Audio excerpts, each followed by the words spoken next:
In the headlines, Tinubu hails Governor Soludo's re-election, describes victory as affirmation of visionary leadership. Nigeria records 81% drop in terror-related death since 2015. NBA decries conflicting court judgment, seeks financial autonomy for judiciary. And away from Nigeria, 6 dead, 750 injured as tornado devastates southern Brazilian town. Hello and welcome to the news update on Trust TV. I am Mariam Idris.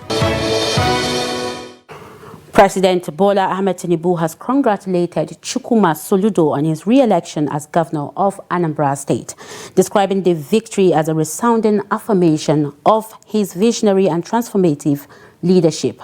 In a statement from the State House on Sunday, President Tinubu said Soludo's triumph at the polls, which makes him the third governor in Anambra's political history to win a second term, reflects the confidence of the people in his administration's performance and developmental strides.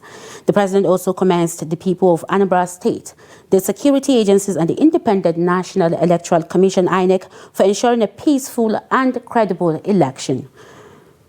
He described Soludo as a disciplined and brilliant technocrat who has brought grace and fresh perspective to governance, adding that under his leadership, Anambra is truly living up to its motto as the light of the nation. President Tinubu recalled his visit to the state in May 2025, where he inaugurated several projects executed by the Soludo administration, noting that the good thinking and impactful execution behind the projects left a lasting impression. Also, Governor Soludo has expressed appreciation to President Tinubu for what he described as the president's commitment to ensuring a free and fair electoral process in the governorship election. Soludo made the remarks on Sunday during his acceptance speech after being declared the winner of the poll by the Independent National Electoral Commission.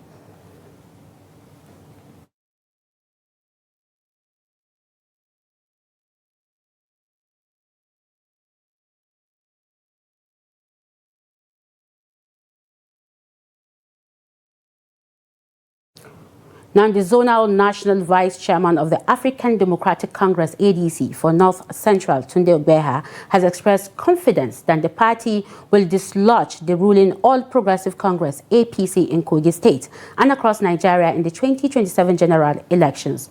Ogbeha made the remarks on Saturday in Ayimba, the Kina local government area, during the unveiling of ADC in Kogi East, assuring that the party coalition will work to secure a better future for the state and the nation. He urged the members and supporters to remain steadfast, emphasizing that ADC can win in 2027 even without money, relying instead on the strength and will of the people. Acknowledging the enormity of the task ahead, Ogbeha called for collective sacrifice, stressing that while the party may lack financial resources, it possesses the people's support, a factor he believes will ultimately prevail. We already have a viable opposition, the African Democratic Congress. It's settled. Look at our formation. From the north central, from the southeast, from the south, from the southwest. And I read Beshola, Erotimi,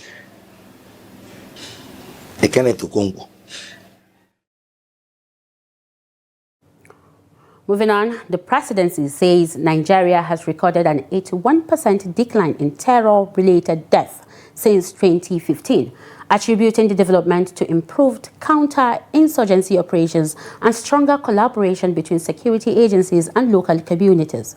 In a statement posted on its official X handle on Sunday, the presidency said ongoing military operations and intelligence-led offensives have significantly weakened terrorist groups across the country. It disclosed that over 13,000 terrorists were neutralized in the past year, while 124,000 fighters and their dependents have surrendered to authorities. The statement further revealed that more than 2.1 million internally displaced persons, IDPs, have so far returned to their homes as rebuilding efforts continue in previously affected communities. According to the presidency, the federal government has also established a resettlement scheme for persons impacted by conflict to rebuild destroyed communities and reintegrate displaced persons. It added that measures such as Joint Security Task Force, enhanced border patrols, victim compensation, and intelligence sharing with international allies are being intensified to safeguard lives and strengthen national security. Now, the United Kingdom's Foreign Commonwealth and Development Office, FCDO, has issued a fresh advisory warning its citizens against travel to several parts of Nigeria, citing rising insecurity, terrorism, and kidnapping across multiple regions. In the latest foreign travel advice published on gov.uk and cited by our correspondent on Sunday, the FCDO stated that insecurity is increasing across Nigeria, noting that kidnapping, violent crime, and intercommunal violence occur throughout all regions. The advisory urged British nationals to exercise extreme caution, review safety measures, and ensure that they have contingency plans in place. The UK government specifically advised against all travels to Borno, Yobe, Adamawa, Gombe, Katsina, and Zamfara states, citing a high and increasing threat from Boko Haram and Islamic State, West Africa, particularly around transport hubs, religious sites, and large gatherings. It further warned that humanitarian personnel, vehicles, supplies, and infrastructure can be targeted by terrorists and criminals. The office also discouraged all but essential travel to Bauchi, Kaduna, Kano, Kebbi, Jigawa, Sokoto, Niger, Kogi, Plateau, and Taraba states, as well as the outer suburbs of Abuja. It noted that violent crime, often involving firearms, has spread from the outskirts to more central, wealthier parts of the city. According to the advisory, British government staff in Nigeria have been directed to limit travel to areas within the Abuja metropolitan zone due to heightened risk, while protests in the capital were described as potential flashpoints. The UK government assessment painted a particular concerning picture of the northeast, where regular military operations are ongoing in Borno, Adamawa, and Yobe states amid a continued risk of retaliatory attacks. Now, the suspected Lagurawa terrorists have killed DSCS Muhammad, an officer of the Nigerian Customs Service, NCS, attached to the Maje border outstation in Bagudu local government area of Kebbi State.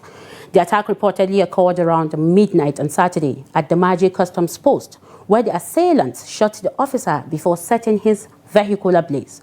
Muhammad's body has been deposited at the Federal Teaching Hospital in Kebbi, with burial arrangements scheduled for Sunday. The incident has heightened fear and anxiety among customs personnel stationed along the border, many of whom have expressed concern for their safety amid repeated threats from the Lagurawa terror group. Saturday's assault marks the latest in a series of violent attacks on security operatives and civilians in Kebbi State, underscoring the urgent need for enhanced border security and protection of personnel. You're watching the news update on Trust TV. Let's go on a short break.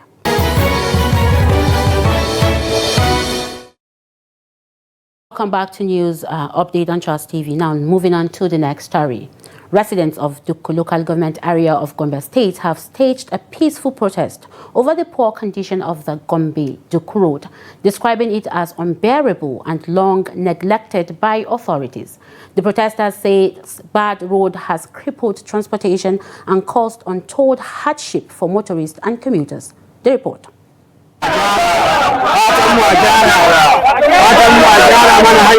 The road, which used to take less than an hour to travel between Dukku and Gombe, now takes nearly 2 hours due to deep potholes and erosion. Originally constructed in the 1980s and later rehabilitated in the early 2000s, the Gombe-Dukku-Darazo road has since fallen into disrepair, despite serving as a major road linking Gombe with Bauchi, Taraba, Jigawa, and Kano states.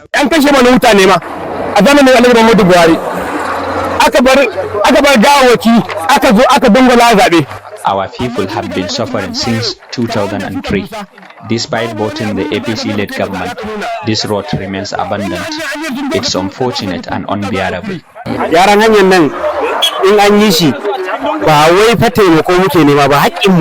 Everyone is suffering because of this negligence. Fixing the road is our right, not a privilege.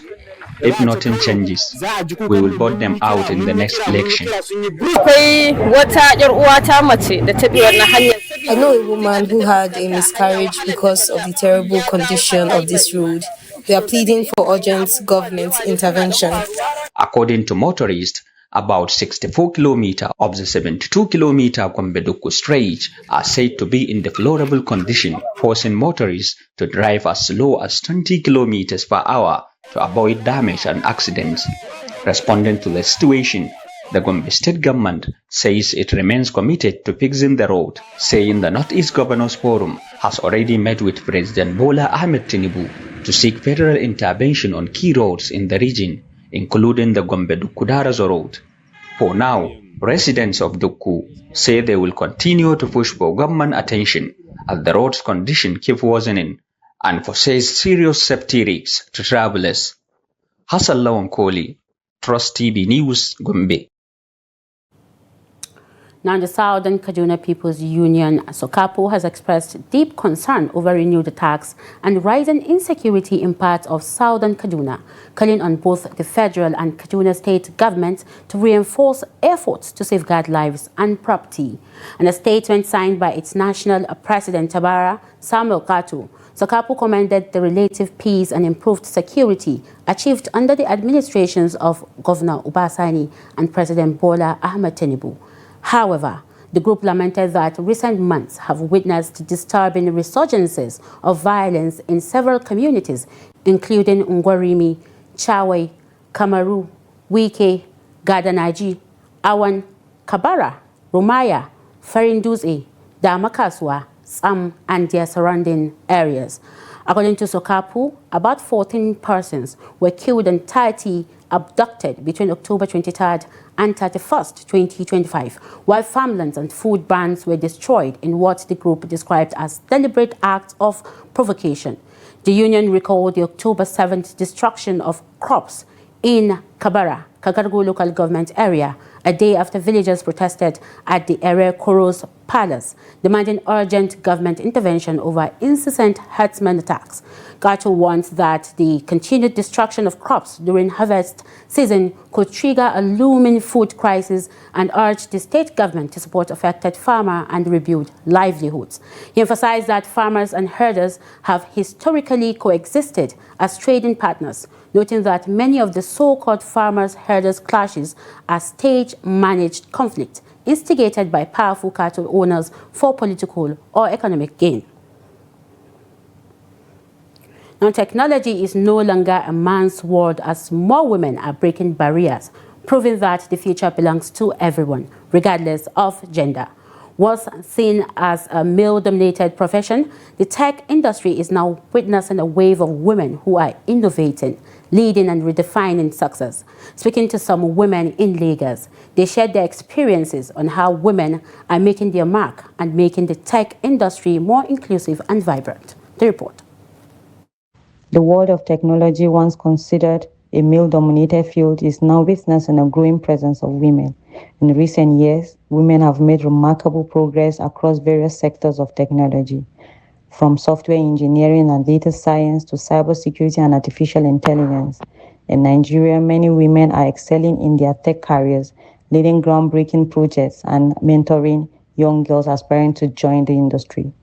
The rise of women in tech has also inspired more girls to pursue careers in science, technology, engineering, and mathematics.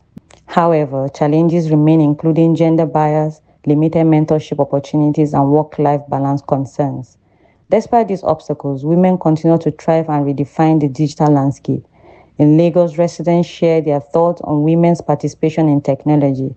While many encouraged more women to embrace tech-related careers, others noted that balancing work and family remains a major challenge for career-driven women.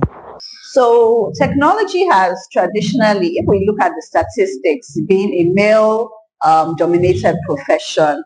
When we look at the numbers of people who are studying science technology related courses across the world, 35% are women. This is across the world. In Nigeria, the numbers are more like about 22%, though that is changing. The numbers are increasing every day. The only challenge they normally get is getting jobs. But you can see once you employ a female intake, you see that that person is doing very well. For the fact that the person read that course means that the person knows what she is doing. What I say about it is that the challenge they are facing with tech is most of these women, they have a primary responsibility to take care of. And that primary responsibility is for them to take care of their household. The responsibility of taking care of their children is their first responsibility. So this can be a challenge that can be stopping them when it comes to that sort of tech. Yeah, sure, women are trying because they are really dominating in tech, technology. And so my advice for them is for them to balance it, make it balanced so that they can have a happy life, and they should just focus their attention on tech. Women in tech are not just participants but pioneers, as their achievements are shaping industries, inspiring generations, and proving that when women lead in technology, the world moves forward. This is the news update on Trust TV. Coming up after the break. NBA decries conflicting court judgment, seeks financial autonomy for judiciary. More news when we return. Do stay with us. This is Trust TV, documenting the Nigerian story.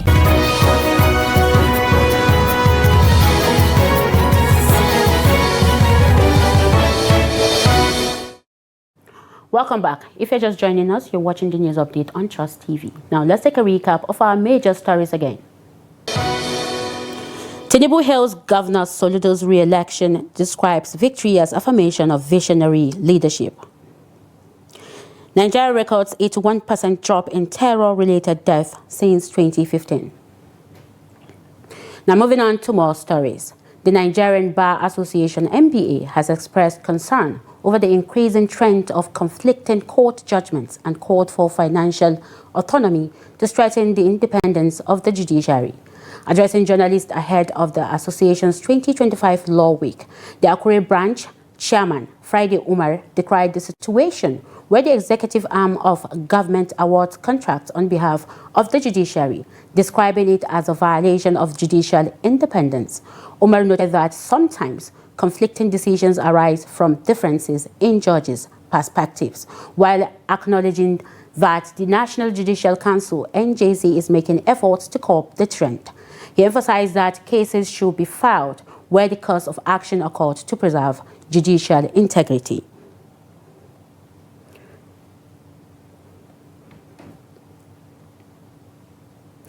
Now, since the recapture of Mubi in Adamawa State from Boko Haram insurgents in 2014, many residents of affected communities continue to struggle with the aftermath of their losses. In response, the Adamawa State government, in collaboration with the Justice, Development and Peace Initiative, JDPI, and other humanitarian organizations, is developing a crisis recovery model aimed at promoting savings and resilience among affected populations. Trust TV's Gibson Soatigo reports. Selected individuals from various communities and groups across Mubi local government area have taken part in a sensitization program highlighting the importance of cultivating the savings culture. The event, held to mark the World Savings Day, sought to strengthen resilience and promote sustainable recovery in communities affected by insurgency. A representative of the Adamawa State government said the Federal administration, through the Ministry of Entrepreneurship, is supporting vulnerable individuals by providing access to startup capital and training to encourage prudent savings habits.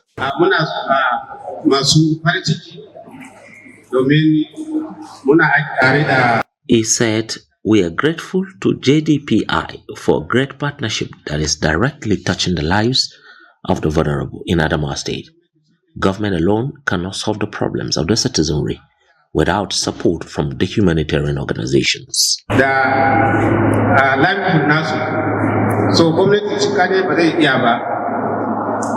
So muna jin daɗi idan kungiyoyi masu zaman kansu kamar wannan organization suna yi tallafi. Victor Ezang, a representative of the Justice Development and Peace Initiative, explained that the event aimed to raise awareness on the role of savings in building resilience and supporting long-term recovery. He noted that the initiative aligned with previous empowerment and recovery programs implemented by humanitarian organizations across the state to complement government efforts. He said, "Now that I am grown up, I now know that savings is a backup plan. I encourage you to save, no matter how little it is. Tomorrow, you can invest it." Activities marking World Savings Day featured presentation on topics such as the role of savings in peace building and savings and internet lending communities as tools for resilience in conflict-affected areas. Gibson Soadugu, Trust TV News, Yola. In business, the Federal Inland Revenue Service, FIRS, is set to officially unveil the Nigeria Tax Reform Act on Monday at a strategic stakeholder engagement session in Abuja, marking a significant shift in the country's economic policy. The government aims to simplify the tax system and improve revenue efficiency through the reforms. The session, themed Impact of the New Tax Laws, is designed to help Nigerians understand the reforms and their implications for taxpayers, businesses, and the wider economy. According to FIRS Director of Taxpayer Services, Lovette Onanuga, the engagement will strengthen public understanding of the reforms and promote collaboration among stakeholders to ensure effective implementation of the new laws. Onanuga described the unveiling as a milestone in the federal government's ongoing effort to build a tax system that is simpler, fairer, and more transparent. The reforms are intended to encourage voluntary compliance, support investment, and contribute to long-term economic growth. The event will gather senior government officials, tax and policy experts, development partners, and key players in the private sector. Discussions will focus on practical implementation of the new tax laws and their anticipated impact on businesses and citizens. Now, away from Nigeria, at least 6 people have been killed and around 750 others injured after a powerful tornado tore through a town in southern Brazil, destroying nearly 90% of its structures, authorities said on Saturday. The twister struck Rio Bonito de Iguaçu, a town of about 14,000 people in Paraná State, late Friday, flipping cars, toppling buildings, and scattering debris across vast areas. Officials said winds reached speeds to up to 250 kilometers per hour, leveling homes and public infrastructure. Firefighters and medical personnel treated hundreds of the injured, including 9 who were reported to be in critical condition. Temporary shelters have been set up in nearby communities for displaced residents. President Luiz Inácio Lula da Silva expressed solidarity with the victims and announced that a team of ministers and disaster relief experts had been deployed to the affected area. An alert for severe storms remains in effect across Paraná, Santa Catarina, and Rio Grande do Sul states as the extreme weather system continues to move through southern Brazil. Last year, the region experienced catastrophic flooding that killed more than 200 people and displaced about 2 million others in Rio Grande do Sul, one of the worst natural disasters in Brazil's history. Experts have linked the increasing frequency of such events to global warming.